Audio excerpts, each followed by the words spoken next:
বাংলাদেশে শীতের সময়টা ফুলের সময় বলা চলে। শীতে নানান রং বেরঙের ফুল ফোটে বাগানে। শীতের হরেক রকম ফুলের মাঝে বাগানের ফুল না হলেও বিশেষ একটি স্থান দখল করে রেখেছে সরিষা ফুল।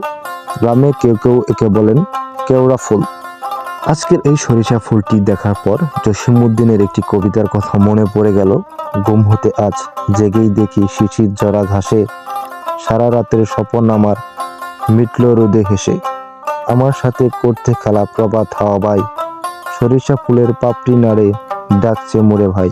বিশেষ করে শীতের শুরুতে কৃষক তাদের আবাদি জমিতে এই সরিষা বুনে থাকেন। সরিষা ছোট অবস্থায় শাক হিসাবে খাওয়া যায় এবং বড় হলে এই সরিষার দানা দিয়ে তৈরি করা হয় তেল।